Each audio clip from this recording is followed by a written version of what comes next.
All right, I just bought a bunch of Bitcoin. Should you buy Bitcoin? Should you buy altcoins right now? Are we going to go up? Are we going to go down? That's all you want to know. I realize that. Okay, look, guys, I bought like 15 Bitcoin here, around $37,000. I've got an absolutely banger show for you, but I have to catch a flight, so I don't have time for all these whiteboards and everything. Let's just jump right into it, okay?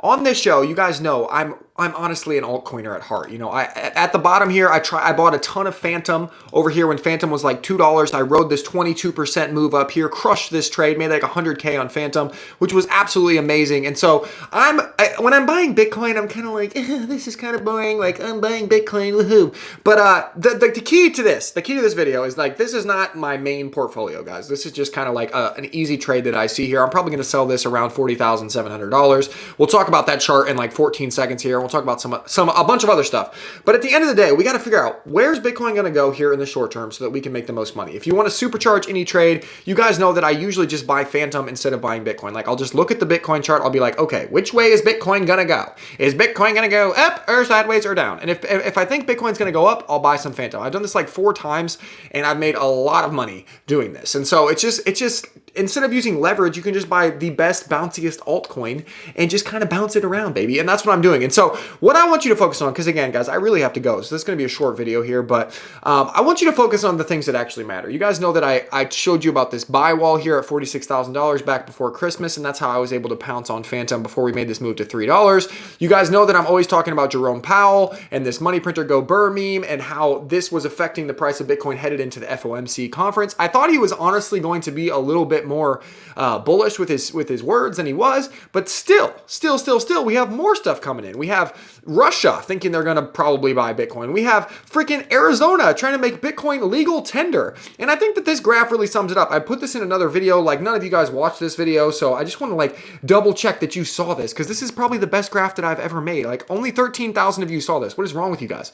We've all that matters is the narrative. That's it. You can talk about squiggly lines all day, and I'm just going to laugh, because why did we go parabolic here? Because of COVID. Why did we go parabolic here? Because of Elon. Why did we go down here? Because of Elon and China banning Bitcoin. Why did we go up here? Because of the ETF. Why did we go down here? Well, because of inflation and the CPI. So every single parabolic move in Bitcoin is dominated by basically one narrative. And so we need to focus right now on the back and forth between the competing narratives, right? And what are these competing narratives? Number one, it's that this guy's going to slow down the money printer. This is basically all on the bearish side. If you are a bear and you're just sitting there like, I'm really bearish on Bitcoin, well, screw you, number one, because long term you're going to get crushed. But number two, hey, can someone smash the like button for me on this video that you're watching right now if you think that long term any bear is going to die? Like, bears are screwed, right? So the bear's only hope is that this guy slows down the money printer, because that's really the only thing they have.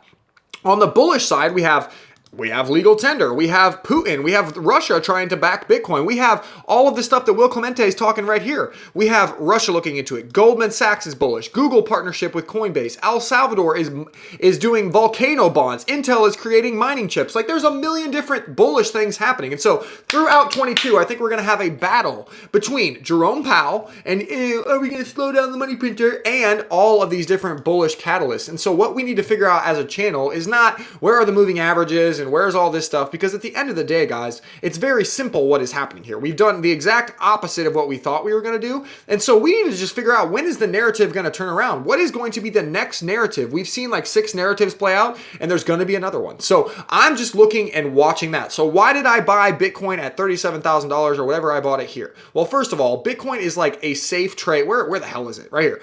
Bitcoin is like a trade for me that I never have to stress about, right? Because I'm going to Dubai here, and so I don't want to be like in a really stressful trade right now, because I'm going to be on a plane for like 24 hours. So in the very, very short term, I just buy a little. I think Bitcoin's going to head up to like $40,000. Like, I've been watching Pentoshi's charts, and he's always right. So just go watch his charts. He's a genius. Like, he says, if he's got a magnet at $40,700, I tend to believe the guy, right? So literally all I'm doing is buying Bitcoin down here around $37,000 and selling it at $40,700, because Pentoshi's magnets are right more than they are wrong. And worst case scenario, maybe maybe he's wrong. That's okay. I'm fine with that. Guess what I'll do? I'll just hold this Bitcoin, because at the end of the day, like I said, all bears are wrong eventually. Like eventually we're going to trade higher than this, so I'll just hold it. Like this is not a big deal, right? And so whenever I'm like in a trade, and this is something you can do too, if you are busy, if you have other stuff going on, if you're traveling for a few days, if you don't want to hold a trade that you have to manage, all you have to do is just buy Bitcoin and set, I already have a sell order in at $40,000, $40,650. So if it completes while I'm on the plane, yay, I made money. If not, I just hold, right? Simple, easy stuff. And so if you want to supercharge this though, and you're going to be at your computer, I still think Fantom is going to bounce more. I think that Bitcoin will bounce and Fantom will bounce more. But if you want to be even safer, you could wait until Bitcoin is in a safely bullish trend, until we get something like Arizona or Russia or whatever the next trend is going to be is solidified underneath us. Then altcoins are going to go crazy again, and I'm super pumped for that. And so last thing before I leave you guys, Willy Woo just sent out his letter again. I can't show it because it's a paid letter, but I would encourage you to go subscribe.